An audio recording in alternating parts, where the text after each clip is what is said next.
karya kerja daripada iblis yang membuat menyentak kondisi keadaan yang orang yang tidak mungkin menjadi pelaku bisa menjadi mungkin pelaku.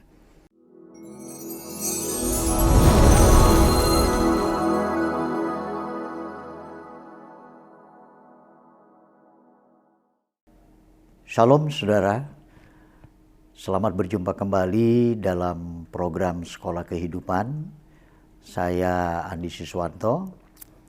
Saudara, beberapa belakangan ini kita mendengar, bahkan kita menonton di beberapa media elektronik. Di situ sangat memberikan satu pemahaman bahwa ternyata dunia sekarang ini itu memberikan suatu kontribusi yang semakin hari menunjukkan bagaimana kuasa iblis, kuasa setan itu bekerja semakin dahsyat, semakin luar biasa. Saya ambil contoh bagaimana terjadi yang namanya pembunuhan secara berencana seperti kita ketahui semua. Belakangan di media elektronik ini tercatat bahkan menjadi satu konsumsi yang sangat besar, yaitu tentang seorang perwira dari sebuah institusi. Nah, yang menarik kita bisa mendengar bahkan melihat tontonan tersebut. Cerita singkatnya adalah bahwa pribadi orang ini mengatakan dia itu kesal sekali mendengar berita tentang seseorang atau istrinya yang memang sedang mengalami satu hal yang tidak diinginkan. Di situ dia kunci dengan kata, saya memang menyesal karena saya emosi sekali. Nah, kata menyesal ini bukan diletakkan pada peristiwa manakala beliau ini menaruh di depan. Tapi justru penyesalan ini di belakang setelah peristiwa pembunuhan itu terjadi. Nah, itu yang menarik yang mesti kita catat, itu pertama saudara. Yang kedua, baru beberapa hari ini kita pun mendengar hampir kasus pembunuhan kembali. Nah, pembunuhan ini disebabkan oleh karena hal yang kurang lebih sama dengan peristiwa yang pertama tadi. Nah, si pelakunya berkata, entah ini kebenaran sudah terasumsi ataukah merupakan satu indikasi yang baru antara praduga tidak bersalah. Di situ si pelaku mengatakan bahwa dia itu terluka, dia itu kecewa, dia itu sakit hati dikarenakan perkataan korban yang manakala sebelum terjadi pembunuhan tersebut. Dua hal ini membuktikan Bapak Ibu Saudara, kita ada di satu wilayah dan di dalam wilayah ini kita sedang dikuasai oleh yang bernama kuasa kegelapan. Kuasa setan atau iblis yang bekerja semakin hebat. Tidaklah heran ketika saya ambil peristiwa yang tadi bernama FS, berinisialnya, yang terakhir bernama RT. Nah, saya mengambil ini sebagai salah satu contoh saja bahwa apa yang dikatakan oleh Alkitab itu benar-benar terjadi. Dan apa yang dikatakan Alkitab itu memang menjadi satu nubuatan yang sangat setiap manusia, terlebih orang yang percaya kepada Kristus, mengantisipasi. Menjadi satu peringatan yang sangat penting. Tidak bisa kita anggap enteng. Karena peringatan ini adalah firman Tuhan yang mengatakan. Bukan seorang pendeta atau bukan seorang yang boleh dikatakan ahli agama. Tapi ini adalah perkataan firman. Yang menarik coba saya akan bacakan untuk kita semua. Yang terdapat di dalam perkataan firman ini berkata seperti ini. Ketahuilah bahwa pada hari-hari terakhir akan datang masa yang sukar. Jadi kita sebagai orang-orang percaya, kita harus sadar. Firman mengingatkan supaya kita ini ketahui. Kita eling. Nah, untuk sadar bahwa masa sekarang ini sukar, itu ditandai adalah manusia mencintai dirinya sendiri. Itu awal. Maka akibat daripada peristiwa yang tadi di awal saya katakan, penyesalan itu tidak ada lagi gunanya. Karena apa? Karena manusia itu sudah terkonsumsi dengan kehidupan yang di dalamnya hanya memikirkan tentang keegoisan. Nah, berlanjut, manusia akan mencintai dirinya sendiri, menjadi hamba uang. Mereka akan membual dan menyombongkan diri, mereka akan menjadi pemfitnah, mereka akan berontak terhadap orang tua dan tidak tahu berterima kasih, tidak memperdulikan agama, tidak tahu mengasihi, tidak mau berdamai, suka menjelekkan orang, tidak dapat mengekang diri. Ini topik yang saya angkat dalam peristiwa kedua orang tersebut. Tidak dapat mengekang diri.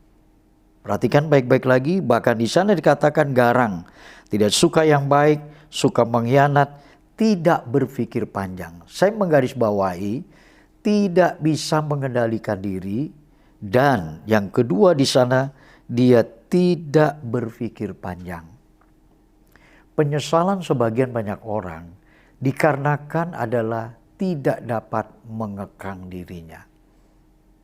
Dan yang kedua, dia tidak berpikir panjang. Dunia akan menjadi damai, dunia akan menjadi sesuatu yang nyaman jika banyak orang menyadari akan apa yang dikatakan oleh firman Tuhan ini. Seandainya manusia itu bisa mengekang diri, dan yang kedua, manusia itu dikatakan dia berpikir panjang sebelum melakukan segala sesuatu. Penyesalan akan menjadi tidak ada artinya. Nah, saudara yang dikasihi di dalam Tuhan, dalam hal inilah saya mengatakan kalau sampai perkara ini bisa terjadi dan liputan media hari-hari ini itu cukup menyedot perhatian banyak sekali orang. Sehingga ini menjadi tontonan yang menarik. Tapi bagi kita ini adalah sesuatu pembelajaran, satu peringatan bahwa ada kejahatan yang begitu besar, baik dia terorganisir maupun dia terindividualitas, yaitu dilakukan secara pribadi.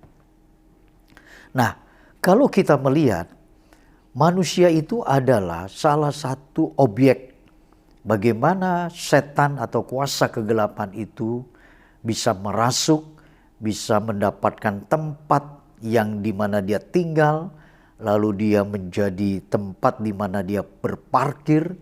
Karena manusia itu adalah makanan empuk. Saya pinjam kata makanan empuk ini adalah ketika manusia itu tidak memiliki satu ketuhanan, memiliki Allah yang di dalamnya Kristus Tuhan, itu menjadikan makanan empuk bagi si kuasa kegelapan atau setan untuk membongkar balikan, bahkan menghancurkan segala masa depan daripada manusia.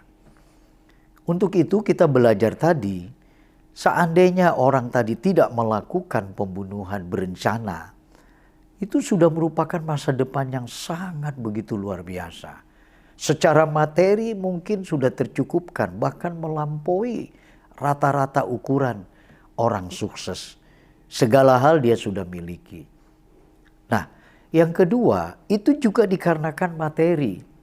Akibat dia pinjam uang, lalu mungkin ditagih dan seterusnya. Jadi dimanapun iblis bekerja untuk mendatangkan kekacauan yang ada di dalam diri manusia. Nah, selagi manusia tidak waspada, selagi manusia tidak berjaga-jaga, selagi manusia tidak mawas diri dan hidup dipenuhi dengan pimpinan daripada Roh Tuhan, maka orang ini akan menjadi objek daripada kerja kuasa kegelapan.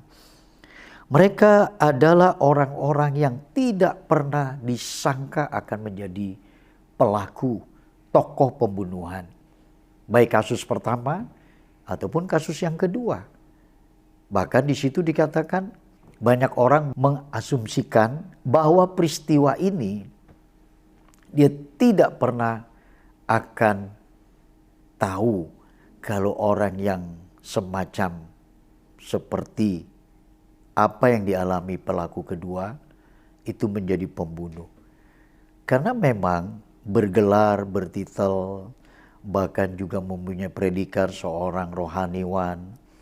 Bagaimana mungkin orang dekatnya bisa tidak sadar kalau orang ini menjadi tokoh pelaku pembunuhan. Nah, itulah karya kerja daripada iblis yang membuat menyentak kondisi keadaan yang orang yang tidak mungkin menjadi pelaku bisa menjadi mungkin pelaku. Dan itu yang menjadi catatan penting buat kita pada saat menonton daripada video ini. Bahkan saya pun jujur saja sempat tersentak bagaimana kekuatan iblis ini semakin hari semakin luar biasa bekerjanya. Tidak ada satu kuasa pun yang bisa mencegah atau menandinginya kecuali hanya satu kuasa Tuhan. Dan di dalam kuasa Yesus Kristus itulah yang bisa melawan, bahkan mengalahkan, bahkan juga membuang dari pelaku kuasa kegelapan ini. Saudara, untuk itu kita harus kembali kepada jalan Tuhan. Kita kembali minta pimpinan Tuhan. Apapun kondisi kita hari ini, seberapa tinggi pun jabatan kita hari ini, seberapapun kekayaan kita dengan investasi deposito yang banyak, bukanlah merupakan jaminan kita bisa lolos dari cengkeraman atau bisa lolos dari bagaimana iblis mencengkeram bahkan mengambil kehidupan orang-orang yang tidak bersiaga. Inilah kondisi yang sekarang sedang terjadi dan terus akan terjadi. Bahkan lebih hebat lagi, bahkan lebih dahsyat lagi bagaimana ketika iblis telah memproklamirkan dirinya adalah sosok yang akan membawa begitu banyak orang masuk dalam jurang kebinasaan. Seolah manusia digiring, seolah manusia dibawa di dalam satu pembantaian yang tidak ada satu manusia pun yang akan lolos. Kecuali manusia itu adalah manusia ilahi. Manusia yang dekat hubungan dengan Tuhan. Karena ini telah dinubuatkan oleh Alkitab. Bahwa manusia telah semakin sulit, bahkan semakin sukar untuk dikendalikan. Sebagaimana tadi Alkitab mengatakan bahwa manusia itu sudah banyak mengalami gradasi penurunan nilai-nilai moral. Bahkan nilai-nilai sebagai manusia ciptaan Tuhan yang sempurna, yang diberikan akal, diberikan perasaan, diberikan jiwa sebagai kehendak. Mestinya manusia ciptaan yang mulia, ciptaan yang sempurna akan lebih mengikuti apa yang mestinya Tuhan inginkan. Bapak, Ibu, Saudara yang dikasihi dalam Tuhan. Keegoan seseorang seperti apa yang dikatakan tadi, manusia mencintai dirinya sendiri sehingga akunya ini begitu lebih kuat dan bercokol dalam pribadi manusia, maka akan menguasai pikiran, perasaan, dan kehendak manusia itu. Pantaslah kalau sampai dikatakan dalam 2 Timotius pasal 3 ini, ayat ketiga dan keempat, dalam pengekangan diri, bahkan juga hendaknya manusia berpikir panjang sebelum melakukan segala sesuatu yang akan merugikan bukan saja orang lain, tapi merugikan diri daripada manusia sendiri. Saya berharap lewat daripada perenungan kita, dari sekolah kehidupan ini akan membawa kepada kita hidup semakin lebih menata, lebih seperti apa yang dikatakan Tuhan, supaya kita mengikuti jalan-jalan Tuhan. Karena kebahagiaan itu bukan diukur dari banyaknya kita punya uang. Bukan tingginya kita punya jabatan. Bukan banyaknya kita bisa menguasai. Bahkan Yesus mengatakan, mengingatkan, apalah artinya orang memperoleh seluruh isi dunia ini jikalau jiwanya binasa. Catat baik-baik dan renungkan. Simpan itu di dalam, bukan hanya pikiran kita, tapi hati kita.